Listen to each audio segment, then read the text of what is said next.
Dab. World. Manifestus. Manifestus. Ahadu Amla. Ahadu Amla. Amen. Amen. Hey-o! Season 2, episode 1. Season 2.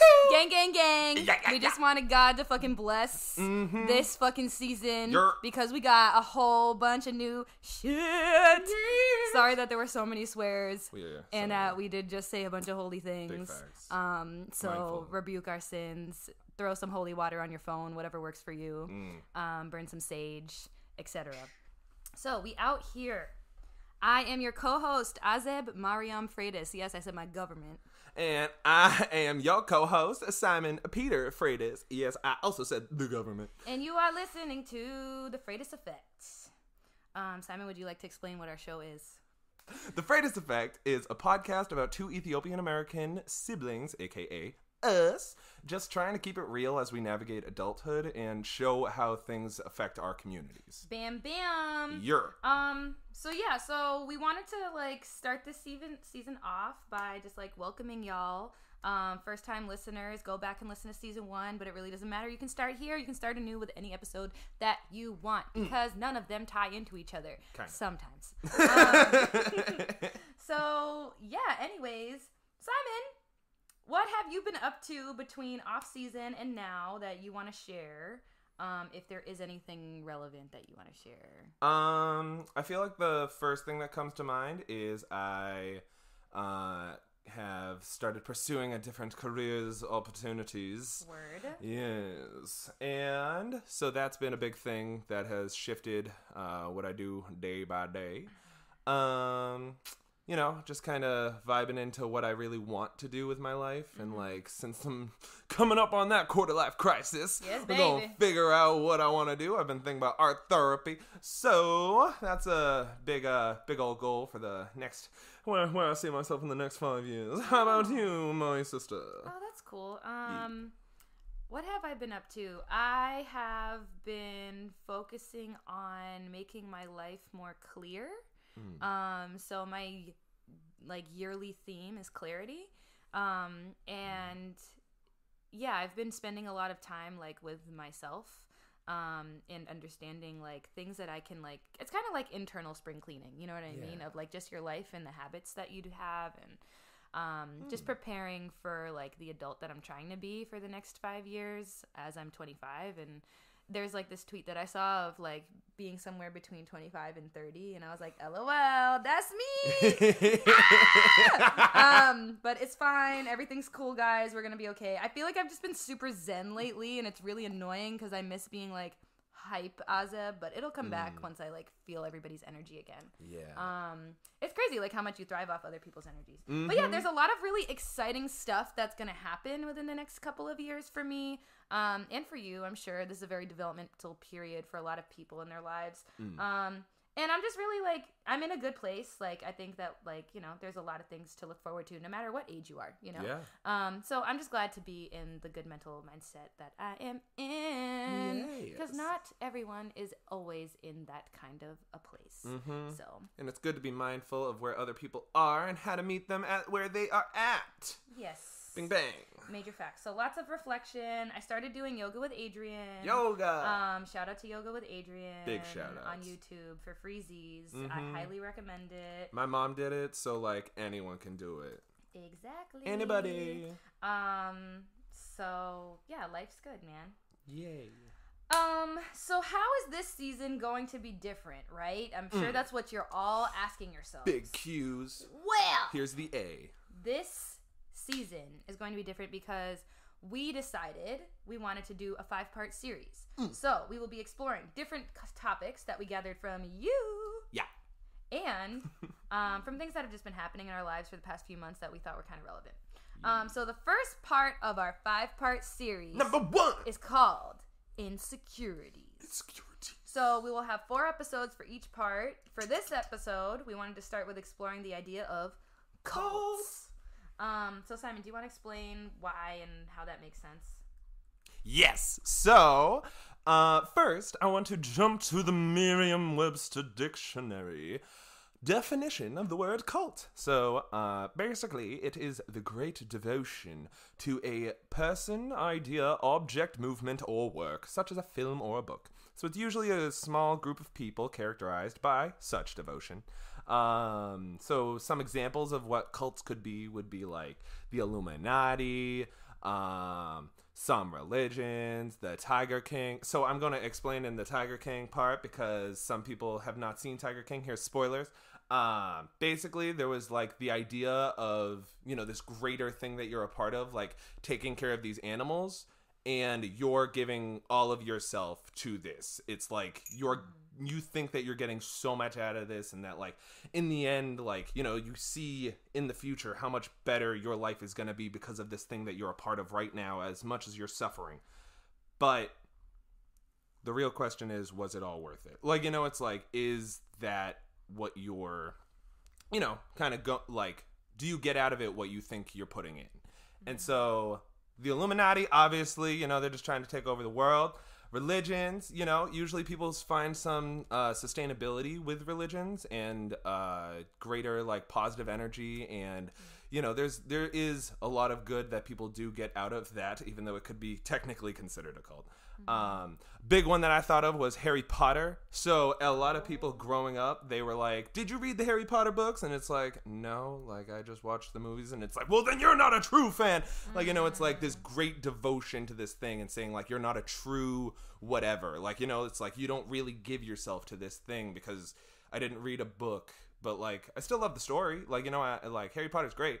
Although if you're a part of that group, then, you know, that's not good enough. Some other ideas could be drum corps, where, Azeb, would you like to speak on this at all? I think it's easy to say with like organized sports, even like the NBA, and like, you know, being from Boston, being like a Red Sox fan, or being a Patriots fan or a Celtics fan, like whatever, like you're kind of like forced into this culture. Even in the word culture is the word cult. How did we not pick that up? Wow. Whoa.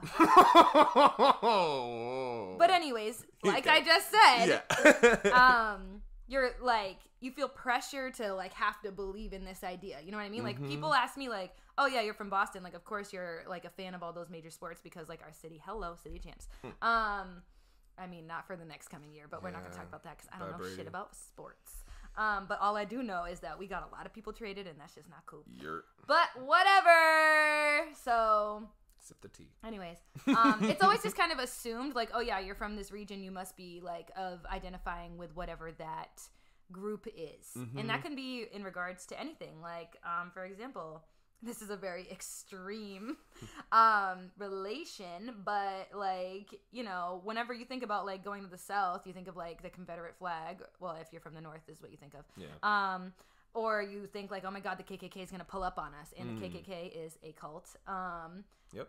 You know, like there are lots of variations of cults. Terrorist organizations are cults. You know, like all types of movements. The Black Lives Matter movement technically could be a cult. You know what I mean? Yep. So it could be positive or negative. So yes. Speaking of positive cults, technically, if you're listening to the show and giving us, you know, devotion, you are a part of the Freitae Effect cult. But it's more of a culture than a cult. Don't worry, there's no initiation. You just have to donate. Please give us some money. Anyways, we're going to enter our first ever How the Turns of Table. How the Turns of Table. Of the season. Yeah. All right, so, on this episode of How the Turns Have Tabled, we're going to go into the origin of How the Turns Have Tabled. Basically. So it's culty? So, no, yes. Yes. Yes. Every time you say yes, I'm like Mr. Burns meme with him like, yes. Smithers. So, basically, How the Turns Have Tabled began in the summer of 20-something teens. 2017, I think? Yeah. It was the first year that we were going to Vermont. Like, me and a bunch of my friends. Actually, there were a bunch of strangers at the time. But it was me and, like, 3 of my friends and, like, 25 of their friends. That's literally how a cult happens. Yeah. Oh shit. So we became this group of people called the Vermonsters, and we would just get like as wrecked as possible, like all day, every day. And it was great because, you know, it was June, and like what else do you do in June? So we had like this house, and there was like 26 of us. Well, I mean, if you're from New England. Yeah. You pull up to one of like Vermont or New Hampshire. Because it's like nice and beautiful and or green Maine. and not full of city. Yeah, beach. But there was no beach because we were just, none of us could drive to the beach. But there was a beautiful, beautiful hot tub. And we were doing stuff, going crazy. Basically, we went to Dunkin' Donuts because we were all like super hungover the next day. And there was a bunch of drama going on. And we got a Snapchat of like... So one of my friends, to give context, one of my friends on the trip broke up with her boyfriend before the trip. Ooh. And so he was trying to like get back at her, like, you know, sending like pics with like him and another girl and like all this drama. And so she like, it said like how the tables have turned. So we're at Dunkin' Donuts and we get this Snapchat. So she sends back a picture of all of us at Dunkin' Donuts fucking turning the tables. And she's like, how the turns of tables. Wow. Yep. Wow. And little did she know that she manifested a whole segment for a podcast. She's a part of the show Amazing, forever. We low-key owe her. And that is the origin story of how the turns of tables. A bunch of turning tables. Thank you, Adele. Literally. Wow. Yeah. Anyways. Words. So now you all know how the turns of tables have come from. Don't forget it. Come back to it. Bookmark it. Staple it into your thumb. Use a break and fix it. Technologic. Yes. So, anyways, thanks, Simon. Let's take a quick break. Yeah? Yeah. Psst. Do you listen to the Freitae Effect podcast? Who? Me? Why, yes. Yes, I do. Well, come hither. A bit closer, dearie. Yes.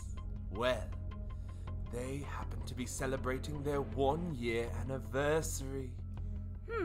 Well, are they really? How are they going to do that? Because coronavirus. Bum, bum, bum! Well, I heard they're actually having a virtual summer spectacular. Shh. When is this event happening?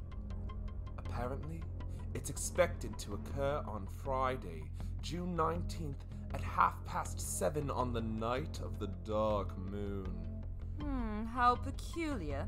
Well, you've piqued my interest.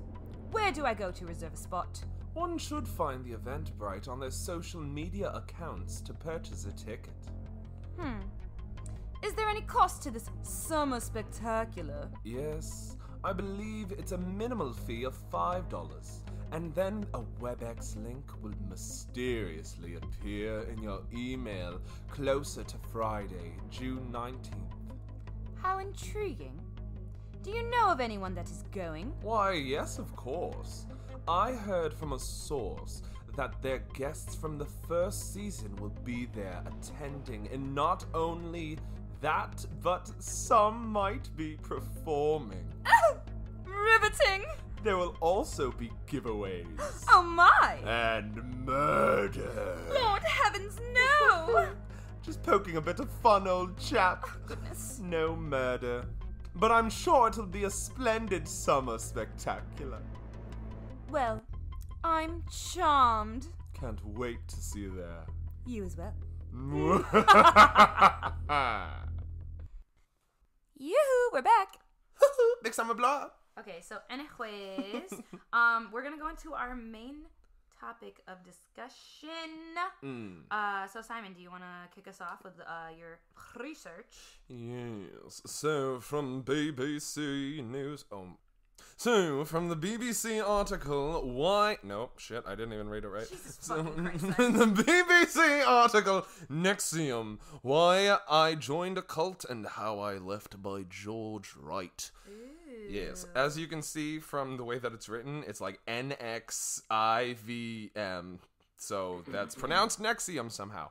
Long story short, it's a cult that's like sex trafficking. But it started as a self-help program. And Wait. So NXIVM is a self-help program cover up for a cult. sex trafficking cult. Yeah. Oh, she. Yeah. So they're like, the idea behind it is that it's like preying on people with low self-esteem who just want to be a part of something bigger than themselves. You mean advertising? Oh, capitalism. It all goes back to capitalism. Yeah, and it's just centered around that whole culty bullshit where people are just like, they have no sense of self, and so they become of this bigger thing so that they are a part of this thing and they're a cog in that machine instead of our giant system called the government. But one person who was sucked in was a woman who was a dancer, and she had heard about someone who had reached enlightenment. So, you know, it's like the Buddhist practice, like the idea behind it ending in you reach enlightenment and I guess you're in nirvana and everything is just perfect and, you know, there's just no more worries and no more stress and you are like, you love yourself. I guess all of cults are just, you know, trying to get you to love yourself, but you don't know how to love yourself, so you just love someone else more than you. That was just my stream of consciousness. But this lady said how if you're dating someone and they started beating you like immediately on the first date, you would frickin' leave. Like, you know, you would not come back for a second date. Right. But if you're romanced and they start getting you to self-isolate without you even noticing it, and then you lose all of your sense of self and, That's like a literal abusive relationship. Exactly. Wow. Yeah. Oh my God. Mm-hmm. So she compares it so crazy. perfectly to like a romantic relationship, but it's your whole identity. Like, you know, it's like, it's just how you relate with yourself. That happens though. Like when people get in relationships, like sometimes people are like, I'm all about my man, or I'm all about my girl, or I'm all about my person. Yeah. I've seen it happen with my friends. And they cut off their friends. Yep. And it's not even like, some people just do that because they're like, I want to show my loyalty. But then there are people who are actually pressured into like, oh, I can't hang out with you because my significant other won't let me hang out with you. Yep. Which that is a red flag, folks. Yep. Possessive, controlling behavior because, you know, it's the whole thing with like my tattoo, like we accept the love we think we deserve. And it's like, if you don't think that you deserve true love and like actual happiness, then you're gonna accept anything that comes your way, where you need to like accept, okay, I deserve better than this. Like you can think like, oh, I deserve this because I'm the worst and I do all these bad things, but no one actually deserves that. Like, you know, it's like the abuse is never justifiable as much as it might seem like it could be when you're at that low place. Yeah. And did you have something to say? Yeah, I was gonna say, like, you don't have to like also suppress like yourself and your identity for other people. You know what I mean? Like, you should always put yourself first, and like you and your heart and what you choose to guide yourself through. Like at the end of the day, like you got you. You know. You should always be able to express yourself and be with whoever, because if that person isn't letting you be with your friends, obviously they don't trust people or others or you or themselves, and they have a level of insecurities that they're projecting on you. Yeah. Anyways, we'll get more into that in another episode that's a part of this series. Yes. But you can continue, Simon. Sorry about that. Oh, it's fine. So the last thing I was going to say about this woman was how her story ended with, you know, like, basically it took her 7 years to be able to allow herself to leave, and then 5 years until she felt safe again.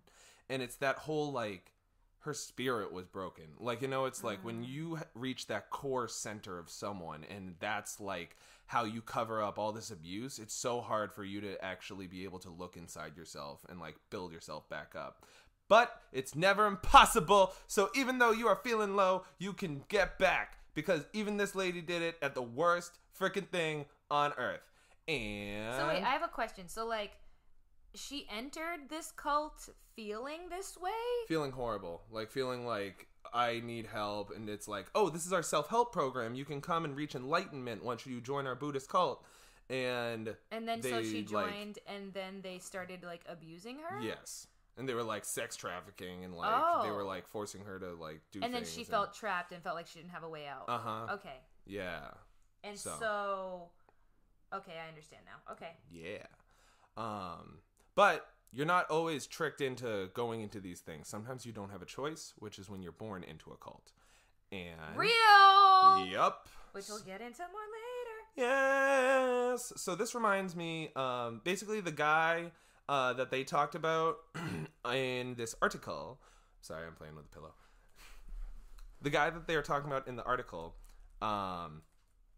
it's really, when I was reading his story, it reminded me of this book that I'm reading called Educated by Tara Westover, which is about this family that, they raise their kids in the mountains, so they only educate each other. Like, they don't really have external education, and their parents don't really trust the government, or mostly the father.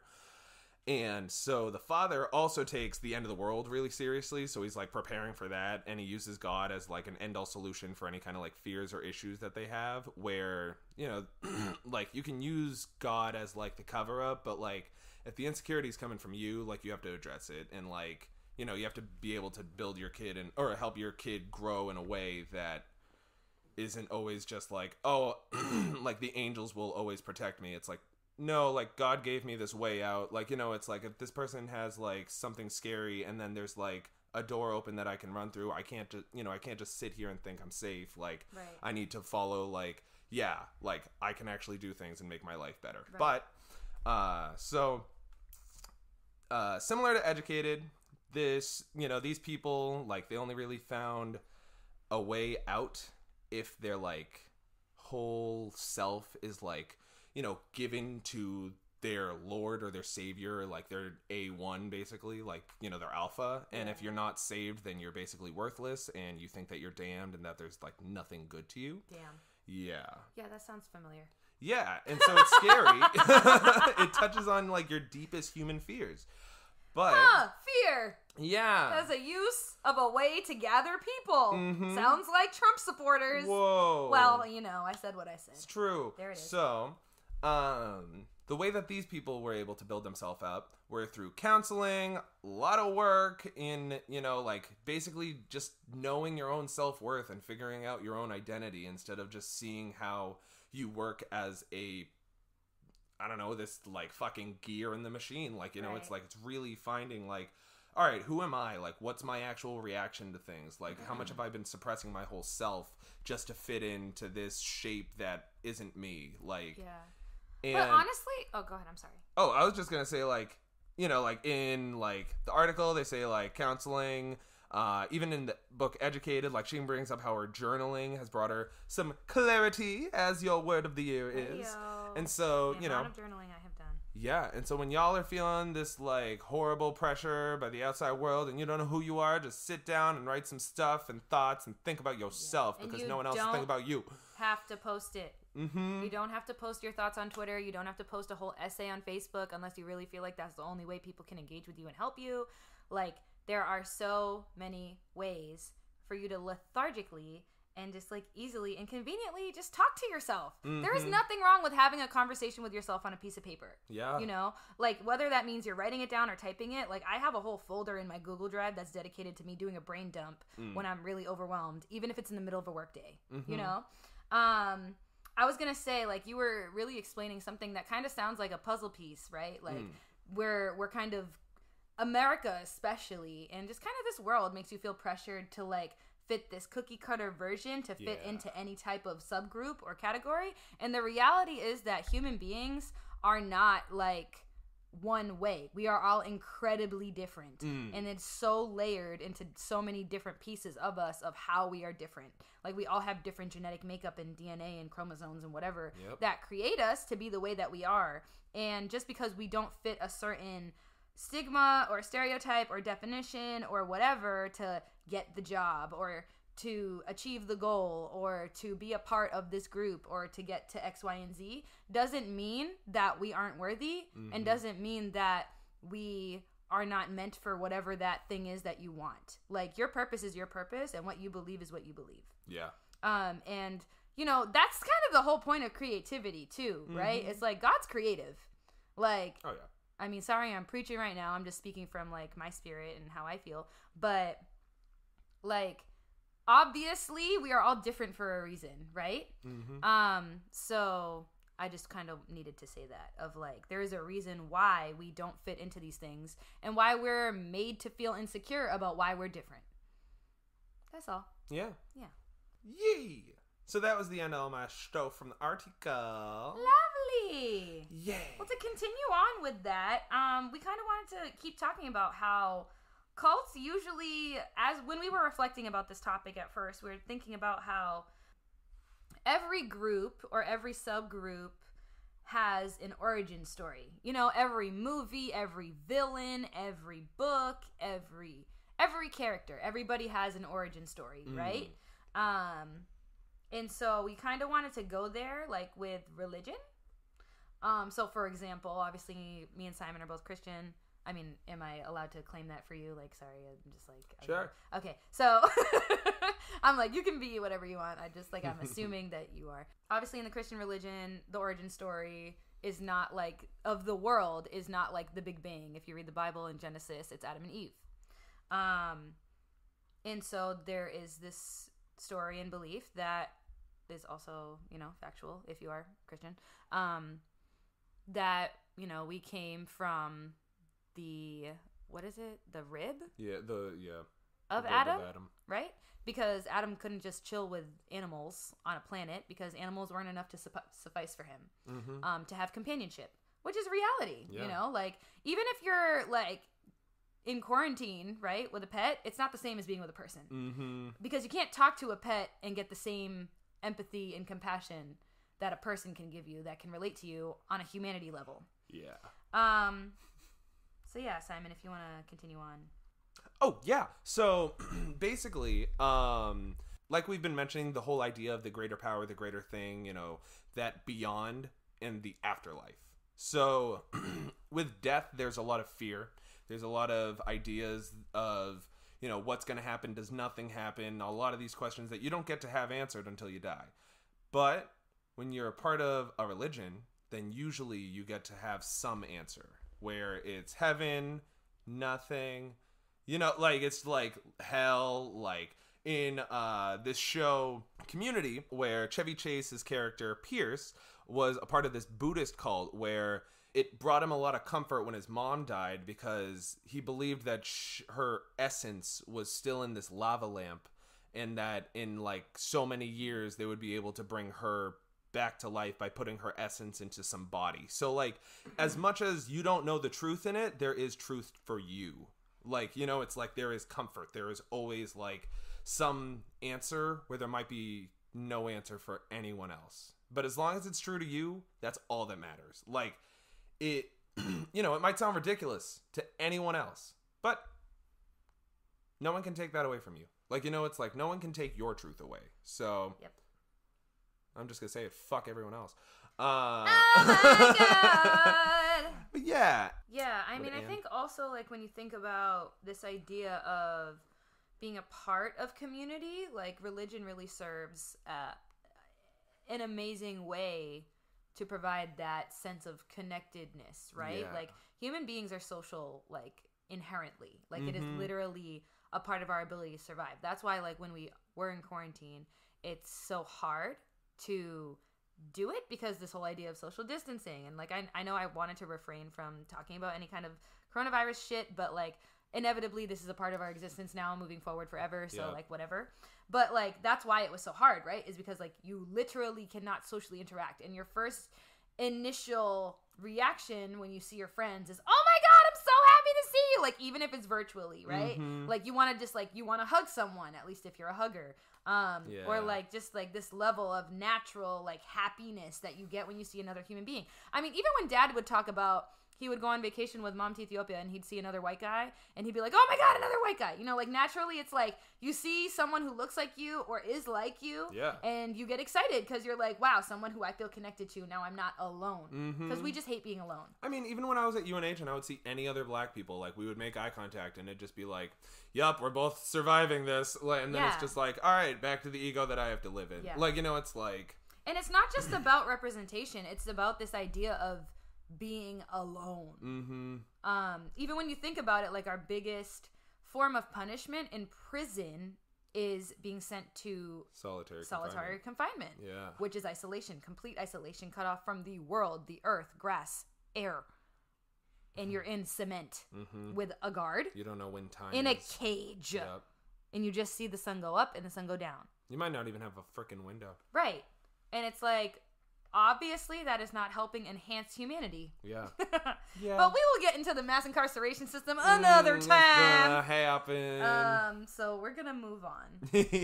But anyways, going back to this idea of needing community and feeling like you're a part of something, you know, these are the reasons why people end up, you know, shooting up schools, or why people end up joining gangs, is because they don't have this level of support from maybe their family or a sense of community that, you know, teaches you empathy, right?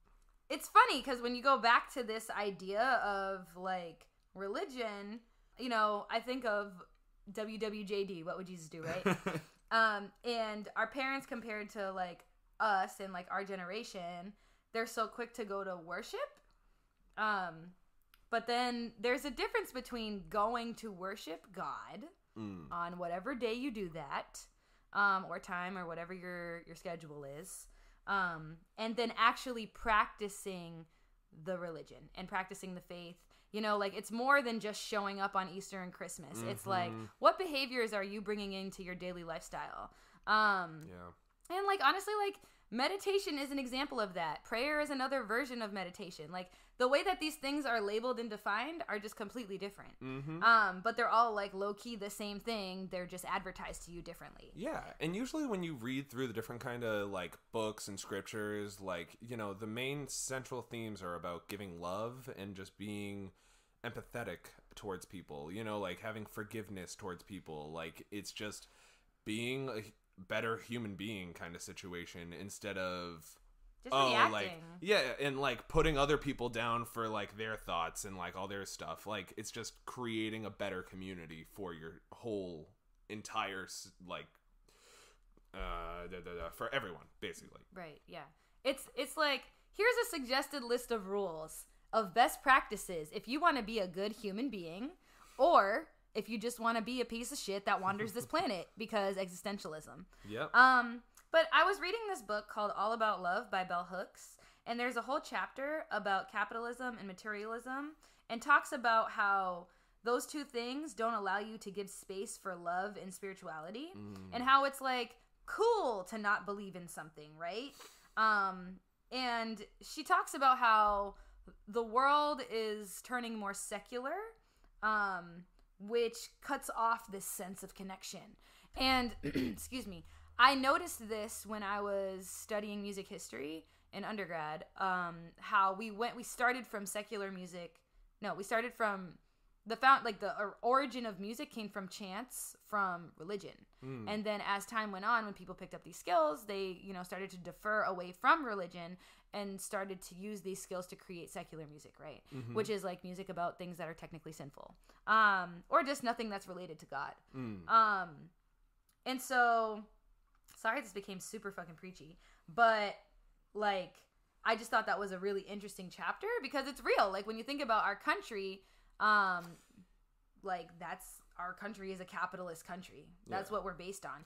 But in Ethiopia, the whole, like, you know, their whole culture is built on religion and like built on being super integrated with government and, you know, Christianity. And like, Mom, the way that she's been connecting with the Ethiopian community has just been through these like prayers and the conference calls and like, you know, just it's God. Like, you know, it's like, it's just creating that, like, that connection through not only just going to the churches, but also like keeping the people like together. You know? And I think also like that's not only in the Ethiopian community, but in the Black community in general in America. Like, when slavery was happening, Black people turned to faith.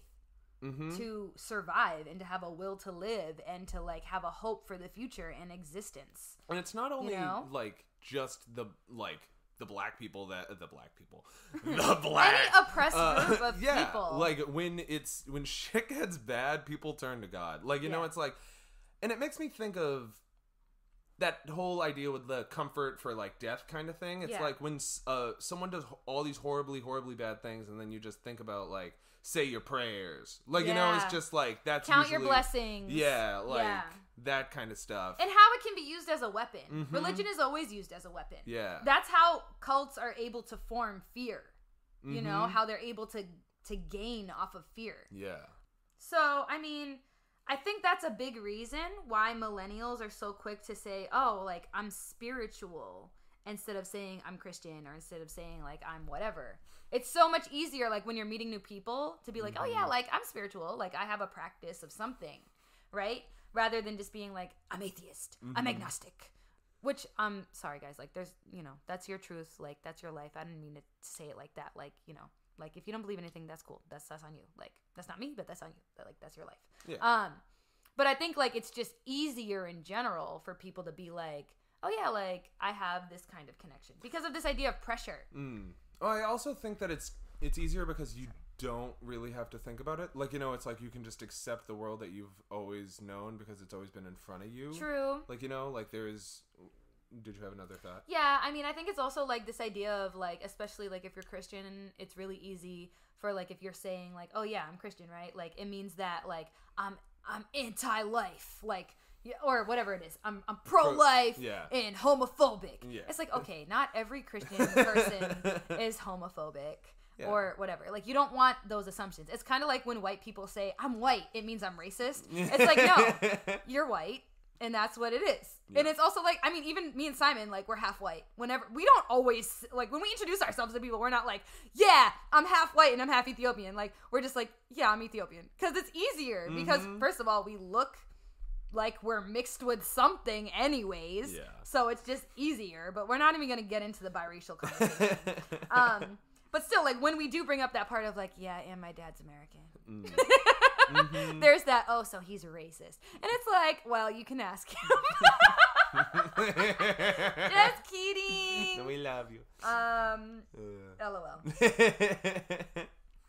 All I was gonna say is that you define what that looks like for you and what you choose to believe, and follow your practice for your spirit. I was having a conversation with Jeff, one of my best friends. And we were just talking about how, like, what we're doing for, like, just, like, ourselves to, like, feel hope, you know, during this time of bullshittery. To sustain yourself. You know, to be alive, baby. So, you know, and then we started talking about religion, right? Because both of us are, you know, fairly spiritually connected people, and I guess we would consider ourselves, like, some people who would like to be affiliated with, like, some kind of belief in something. I mean, I'm openly, like, Orthodox Christian because that's just how I was raised, and I'm not planning on switching anytime, period.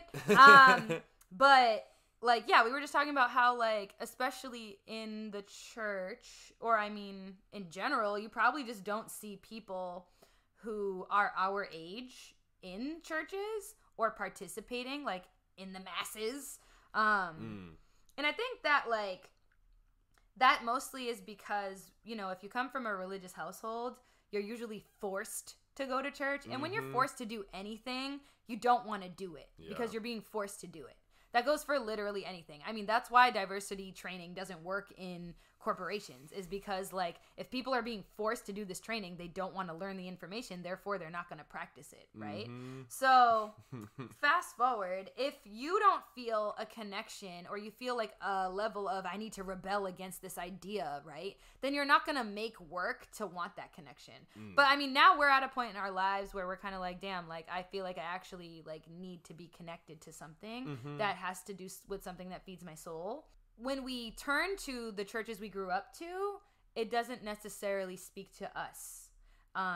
It usually speaks to our parents because of life experiences they went through, or just because, like, there's cultural barriers or language barriers, or we just don't fit the target audience of the teaching, or there haven't been resources made for us to understand the concepts and the information we're supposed to be receiving, right? So how can we connect to it, right? And at the end of the day, it's about, like, education 101. You meet your students where they're at. Yeah. If your student is level 1 and you're teaching level 5, they're never going to reach level 5. They're never going to go beyond level 5. Or it's a miracle if they do reach it, and then, you know, it's just constantly a stretch for them to grow. Like, it's just so hard for you to create that kind of sustainable, like, thing to reach and, you know, to stay there when it's just like, nope, we got to go 0 to 100. Okay, you reached 100, now we got to go 1,000. Like, yeah. Or they're going to drop out. Yeah. Right? So it's like, there's this level of, okay, I want to be a part of this, but also I can't because I'm being excluded because there aren't resources for me to be a part of this. And that goes for everything. That's not just about religion. That goes for literally applying for jobs, applying for school, being a part of any kind of friend group, like, not feeling like you're black enough, or not feeling like you're man enough, or not feeling like whatever enough. Yep. At the end of the day, you are enough. Always. And it doesn't matter. So, all in all, as time goes on, more resources have been created, and there are people who are thinking about people in our age range, or people who are in the lower age range, to prevent that gap from happening. In whatever institution, organization, or belief system that you want to follow, there are always people that are organizing to make these things more accessible, right? So I just wanted to say, like, in the year of our Lord 2020, it's fine. And you're going to be okay. We're going to get through this, and you're going to figure out what you need to do. No one can stop you from how you express your spiritual self, because it is literally your right as an American in the first commandment. Amendment. Same thing. So anyways, word for word, the First Amendment, because we gonna get super American in here, guarantees freedoms concerning religion, expression, assembly, and the right to petition. It forbids Congress from promoting one religion over others, also restricting an individual religion's practice. It guarantees freedom of expression by prohibiting Congress from restricting the press or rights of individuals to speak freely. It also guarantees the rights of citizens to assemble peaceably and to petition their government. So, people in other countries, sorry, I can't speak for you because I literally do not know y'all's laws. Pero, I encourage you to continue exploring what a spiritual practice looks like for you. My last little tidbit on this is, as I've little bits. As I've been having conversations with people, like, during our most recent pandemic that we experienced, about, like, how they're feeling, like, when you check in with your friends, it's just funny, like, when I check in with people, there's a certain level of calmness in dealing with ambiguity and uncertainty when I hear from people who I know are religious people, or who have some kind of spiritual connection with a higher belief system, versus people who aren't. Like, from what I've heard is that, like, or from what I've gathered personally from my interactions, is that, some people, like, people who believe in something are way more chill. They're kind of like, yeah, whatever, like, I can't do anything about it, so I'm gonna just focus on me. Because there's no point of freaking out about shit you have no control over. And then there's people who are like, oh my god, what are we gonna do? I can't even go outside. I have to wash my hands. Like, who the fuck does that? And I'm just like, you really need to step back and just breathe. Because, like, what the fuck? That was great. But that's real. Yeah. Because that's exactly how America is reacting. Yeah, like Zoe always talks about in music school, she has to just believe in the process. Because, even though you're not going to be amazingly perfect at this one thing over the course of one day of practicing it, like, it's like, it's all a practice. And, like, that's another part of religion, just being able to accept not knowing things, like that things are a mystery. And there are things you're not gonna know. Yeah, like, there are some answers that you do have for these like crazy mysteries for other people, and then there's gonna be other things that you gotta wait to die to find out. Literally, like, sorry, man, but that's that, and that's your answer. And if you don't like it, I just get out. Like, not get out of life, but just get out of my face. Yeah. But even what you just said, like Zoe said, you have to believe in the process, trust the process, right? In God we trust. But it's just like, when you choose, I have to believe in something. Hashtag Polar Express. If you just believe. And Tom Hanks. T. Hanks. Oh, okay. T. Hazy. Thank God he didn't die, bro. He is. Yes. We made it. That's one thing we took away from 2020. I hope. Fingers crossed. Out of 2020. But yeah, like, when even in that idea of you're choosing to believe in something, period. Even if it's a process is a system, you know? Yep. You're choosing to believe in something. You're not completely adherent to that idea, you know? Or the idea of believing in a larger structure than yourself. Imagine if humans literally ran the world. I would feel... Now, I would understand why people feel that level of anxiety. If I believed that my destiny and will was in the hands of human beings, fuck that, man. Yeah, like, I would be super depressed. Like, if I didn't have a belief system during this, like, during this pandemic, or during, like, any hard, heavy, low moment of my life, I totally understand why those things happen to people, where they, like, you know, reach rock bottom and all the other horrible things that happen in life. But, you know, thankfully, I'm not at that point. Or I, you know, thankfully I believe in something. But again, I am not here to shame people who don't believe in something. Yeah. You know, I'm just speaking my truth. But if you don't believe in stuff, then there are definitely resources for you, like therapy and like counseling and group therapy, because that has been helping the hell out of me, and I still believe in stuff. So it's not always being a part of a religion; it's being a part of something that will sustain yourself. Amen. Self-care, baby. Yeah, and I took this class called Spirituality and Sustainability, and in that class we talked a lot about how some religions are just for sustaining your own self and your community, and then there are religions that sustain, like, the whole world, like the nature, like, you know, it's like caring about, like, life in, like, every possible aspect, and being mindful of not only, like, yourself and your family, but, like, you know, your neighbors, your plants, like your grass, like the bunnies, like if you're using pesticides, like, you know, it's like these like crazy level things that like really dive into your whole entire life that help you kind of organize things and make your entire self just making everything better for a whole group of, you know, like organisms at the most basic level. Like, you know, it's like, yeah. And, you know, you really have to have clarity to reach that kind of sense of thought. And if you're in this crazy pandemic mode and your brain's jumping off the walls and you can't even think to go like, oh my gosh, can I brush my teeth today? Then how are you going to kill the pesticides, man? Like, Literally did.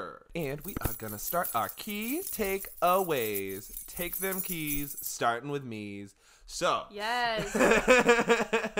I'd say my key takeaway would be, as I have said many a time in this episode, sustainability. So, religion, cults, communities, it's really just about finding the best way to sustain yourself.